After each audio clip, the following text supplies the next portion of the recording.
10 ದಿನಕ್ಕೊಮ್ಮೆ ತುಪ್ಪ ತೆಗಿಬೋದು. ಕೆಳಗಡೆ ಆ ಬಾಕ್ಸಲ್ಲಿ 5 kg ವರೆಗೂ ತುಪ್ಪ ಶೇಖರಣೆ ಮಾಡಿರ್ತಾವೆ. ಆ ತುಪ್ಪ ನಾವು ಯಾವುದೇ ಕಾರಣಕ್ಕೂ ಮುಟ್ಟಬಾರ್ದು, ತೆಗಿಬಾರ್ದು. ಪಂಗಡ ಆಗಿ ಮೇಲೆ ಇಲ್ಲೆಲ್ಲೋ ಒಂದು ಕಡೆ ಕೂತಾಗ ಆ ಹುಳನ ನಾವು ಇನ್ನೊಂದು ಬಾಕ್ಸಿಗೆ ತುಂಬಿದಾಗ ನಮ್ಗೆ ಒಳ್ಳೆ ಜೇನಾಗುತ್ತೆ. ಇನ್ನೊಂದು ಜೇನನ್ನು ಇಂಪ್ರೂವ್ ಮಾಡೋದು ಹಾಗೇನೆ. ಜೇನುತುಪ್ಪ ಸಾಮಾನ್ಯವಾಗಿ ನಾವು ವರ್ಷಿಡೀ ಅವು ಜೇನುತುಪ್ಪ ತೆಗಿತಾ ಇರ್ಲಿಕ್ಕೆ ಬರಲ್ಲ. ಬಾಕ್ಸ್ ಇದ್ದಾಗ ಸುಮಾರು ಫೆಬ್ರವರಿ ಮಾರ್ಚ್ ಆ ಟೈಮಲ್ಲಿ ಎಲ್ಲ ಗಿಡಗಳಲ್ಲೂ ತುಂಬ ಹೂಗಳಾಗುತ್ತೆ. ಅಂಥ ಸಂದರ್ಭ ಫೆಬ್ರವರಿಯಿಂದ ಶುರು ಮಾಡಿ 2 ತಿಂಗಳು, ಸಾಮಾನ್ಯವಾಗಿ 2 ತಿಂಗಳ ಕಾಲ 10 ದಿನಕ್ಕೊಮ್ಮೆ ತುಪ್ಪ ತೆಗಿಬೋದು.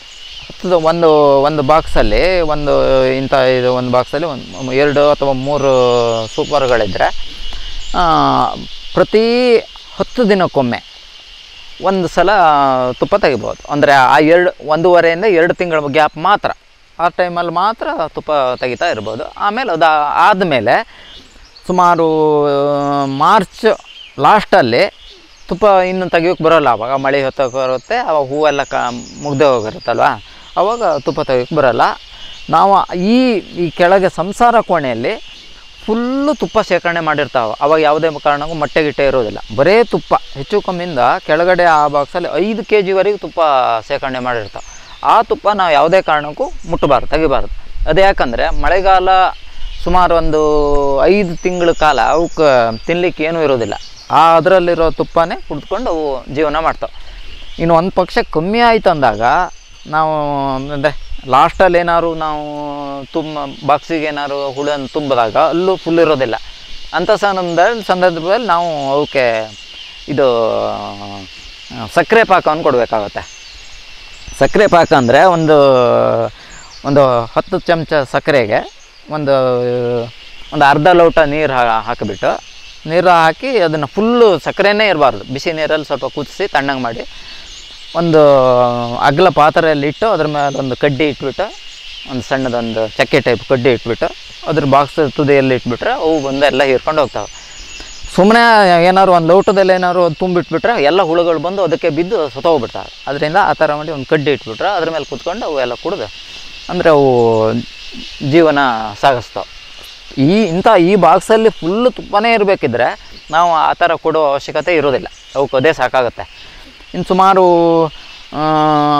ಆಗಸ್ಟ್ ಸೆಪ್ಟೆಂಬರಲ್ಲಿ ನಾವು ಒಂದು ತತ್ತಿಗೆ ಇದರಲ್ಲಿರೋ ತತ್ತಿಗೆ ಒಂದು 2 ರಿಂದ 3 ವರ್ಷ ಅವಧಿ. 3 ವರ್ಷ ಆದಮೇಲೆ ಆ ತತ್ತಿ ಲಡ್ಡಾಗುತ್ತೆ, ಅಂದರೆ ಹಾರ್ಡ್ ಆಗ್ತಾ ಹೋಗುತ್ತೆ.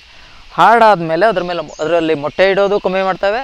ಮೇಲ್ಗಡೆ ಇರೋ ಸೂಪರಲ್ಲಿ ತತ್ತಿಯಲ್ಲಿ ತುಪ್ಪ ಮಾಡೋ ಪ್ರಮಾಣನೂ ಕಮ್ಮಿ ಮಾಡ್ತವೆ. ಆದ್ದರಿಂದ 2 ವರ್ಷ ಅಥವಾ 3 ವರ್ಷದೊಳಗೆ ಆ ತತ್ತಿ ನಾವು ಚೇಂಜ್ ಮಾಡಬೇಕು. ಕೆಳಗೆ ಸಂಸಾರ ಕೋಣೆಯಲ್ಲಿ ತತ್ತಿ ಚೇಂಜ್ ಮಾಡುವಾಗ ಸುಮಾರು ಸೆಪ್ಟೆಂಬರ್ ಅಕ್ಟೋಬರ್ ತಿಂಗಳಲ್ಲಿ ನಾವು ಎತ್ತಿ ನೋಡಿದಾಗ ಗೊತ್ತಾಗುತ್ತೆ ನಮಗೆ. ಆವಾಗ ತುಪ್ಪನೆಲ್ಲ ಕುಡ್ದಿರ್ತೋ, ಅದರಲ್ಲಿ ಅವಾಗ ಮೊಟ್ಟೆ ಇಡೋ ಕಾಲು ಅಲ್ಲ, ಮೊಟ್ಟೆ ಇಡೋದಿಲ್ಲ. ಆ ಲಡ್ಡಾದ ಅಂದರೆ ಟೈಮ್ ಆದ ತತ್ತಿ ಖಾಲಿ ಇರ್ತಾವೆ, ಅದರೊಳಗಡೆ ಹುಳನೂ ಇರೋದಿಲ್ಲ. ಅಂಥ ಸಂದರ್ಭದಲ್ಲಿ ಒಂದೊಂದೇ ತತ್ತಿ ವಾರಕ್ಕೆ ಅಥವಾ 2 ವಾರಕ್ಕೊಮ್ಮೆ ಒಂದು ತತ್ತಿನ ಎತ್ತಿಬಿಟ್ಟು ಆ ತತ್ತಿನ ತೆಗೆಯೋದು. ತೆಗೆದಾಗ ಕೊನೆಗೆ ಒಂದು 2 ವಾರದಲ್ಲಿ ನೋಡಿದಾಗ ಮತ್ತೊಂದು ತತ್ತಿ ಸಣ್ಣಕ್ಕೆ ಅದರಲ್ಲಿ ಮಾಡಿರ್ತವೆ. ಮಾಡಿದಾಗ ಇನ್ನೊಂದು ತತ್ತಿ ತೆಗಿಬೇಕು. ಒಂದೇ ಸಲ ಅಷ್ಟು ತತ್ತಿ ತೆಗೆದುಬಿಟ್ರೆ ಹುಳ ಹಾರಿ ಹೋಗ್ಬಿಡ್ತಾವೆ. ನಿಧಾನವಾಗಿ ಒಂದೊಂದೇ ವಾರಕ್ಕೊಮ್ಮೆ 2 ವಾರಕ್ಕೊಮ್ಮೆ ಒಂದೊಂದೇ ತತ್ತಿ ತೆಗೆದು ಆ ತತ್ತಿನಷ್ಟನ್ನು ಒಂದು 2 ತಿಂಗಳೊಳಗೆ ಹೊಸ ತತ್ತಿ ಮಾಡುವಂಗೆ ಮಾಡಿದರೆ ಮತ್ತು 3 ವರ್ಷದವರೆಗೆ ಆ ಜೇನಿಗೆ ಏನೂ ಸಮಸ್ಯೆ ಇಲ್ಲ, ಆರಾಮಾಗಿ ಅದರಲ್ಲಿರ್ತವೆ. ನಾವು ಏನೂ ಮಾಡ್ದೇ ಒಂದು ಸಲ ತುಂಬಿ ಹಾಗೆ ಬಿಟ್ಟರೆ 3 ವರ್ಷ ಆದ್ಕೂಳೆ ಯಾವುದೋ ಒಂದು ದಿವಸ ಆ ತತ್ತಿ ಎಲ್ಲ ಲಡ್ಡಾಗಿರುತ್ತೆ, ಹಾರ್ಕೊಂಡು ಹೋಗ್ಬಿಡ್ತಾವೆ. ಮತ್ತು ಈ ತೇನಿದೆಯಲ್ಲ ಇನ್ನೊಂದು ಬಾಕ್ಸಿಗೆ ತುಂಬಬೇಕಪ್ಪ. ಆವಾಗ ನಾವು ಕೃತಕವಾಗಿ ರಾಣಿನ ತಯಾರು ಮಾಡ್ಬೋದು. ಅದಕ್ಕಿಂತಲೂ ಸುಮಾರು ಸೆಪ್ಟೆಂಬರ್ ಅಕ್ಟೋಬರ್ ತಿಂಗಳಲ್ಲಿ ಅವು ಯಾವಾಗ ಇನ್ನೊಂದು ತಂಡ ಮಾಡ್ತಾವೋ ಆ ತಂಡ ಮಾಡೋದು ಜೇನಿದೆಯಲ್ಲ ಆ ಕ್ಷಣದಲ್ಲಿ ಹೋಗಿ ಎಲ್ಲೋ ಒಂದು ಹೊರೆಯಲ್ಲಿ ಕೂತ್ಕೊಳ್ಳೋದಿಲ್ಲ. ಅವು ಎಲ್ಲರೂ ಒಂದು ಆಸುಪಾಸು ಒಂದು ಮರದಲ್ಲಿ ಒಂದು ಗುಂಪಾಗಿ ಕೂತ್ಕೊಳ್ತಾವೆ ಒಂದು ದಿನದವರೆಗೆ ಮಾತ್ರ. ಒಂದು ದಿನದ ಆದಮೇಲೆ ಯಾವುದೋ ಒಂದು ಹುಳ ಹೋಗ್ಬಿಟ್ಟು ಅಲ್ಲಿ ಹೋಗಿ ಎಲ್ಲೋ ಒಂದು ಅದರ ಮರದ ಹೊಟ್ಟೆನೋ ಏನೋ ನೋಡ್ಕೊಂಡ್ಬಿಟ್ಟು ಅದನ್ನು ಪಾಸ್ ಮಾಡ್ಕೊಂಡು ಬಂದು ಈ ಹುಳುಗಳಿಗೆಲ್ಲ ಹೇಳುತ್ತೆ. ಅದು ಹೇಳಿಬಿಟ್ಟು ಅದು ಅವ ಎಲ್ಲೋ ಅಲ್ಲಿ ಹೋಗ್ಕೊಂಡು ಹಾರ್ಕೊಂಡು ಹೋಗಿ ಅಲ್ಲಿ ಹೋಗಿ ಕೂತ್ಕೊಂಡು ಅಲ್ಲಿ ತುಪ್ಪ ಮಾಡೋಕೆ ಶುರು ಮಾಡ್ತಾವೆ. ಅಷ್ಟು ಒಳಗೆ ಅಂದರೆ ನಾವು ಇಲ್ಲಿಂದ ಗಮನಿಸ್ತಾ ಇದ್ದರೆ ಗೊತ್ತಾಗುತ್ತೆ.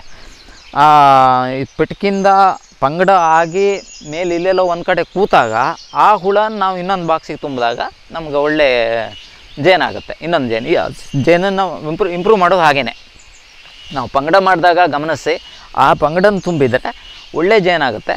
ಒಳ್ಳೆ ಇನ್ನೊಂದು ಬಾಕ್ಸು ಮತ್ತೊಂದು ಬಾಕ್ಸು ಹೀಗೆ ವಿಸ್ತರಿಸ್ತಾ ಹೋಗ್ಬೋದು.